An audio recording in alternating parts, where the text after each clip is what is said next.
রাজশাহীর গোদাগাড়ীতে ৬.৫ KG heroin ও নগদ ১৩ লাখ টাকা সহ শীর্ষ মাদক ব্যবসায়ী তারেক হোসেনকে গ্রেপ্তার করা হয়েছে।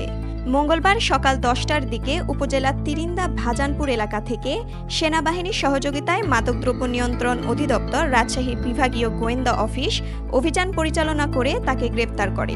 বিকেলে নগরীর লিলি হলের মোড় এলাকায় সংস্থাটির কার্যালয়ে এক সংবাদ সম্মেলনে মাদকদ্রব্য নিয়ন্ত্রণ অধিদপ্তরের অতিরিক্ত মহাপরিচালক গোলাম আজম এসব তথ্য জানান।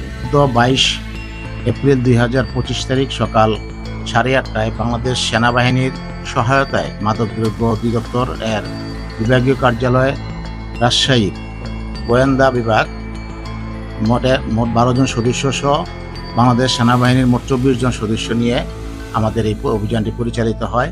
পরিচালনাকালে একজন আসামিকে ধৃত করা হয়। তার দখল থেকে মোট ৬.৫ কেজি হিরোইন, যা বর্তমানের নিকট অতীতের মধ্যে সর্বোচ্চ এই হিরোইন আটক হয়েছে এবং তার সাথে তার কাছ থেকে ১৩ লক্ষ টাকা নগদ ও আদায় উদ্ধার করা হয়। বর্তমানে একজন আসামি আছেন, তাকে আমরা ধৃত অবস্থায় রেখেছি।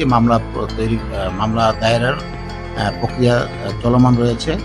আমরা আশা করছি যে তার সাথে যদি আরো কেউ জড়িত থাকে তাদেরকেও আমরা তদন্তের মাধ্যমে উদ্ধার করে নিয়ে আসতে পারব।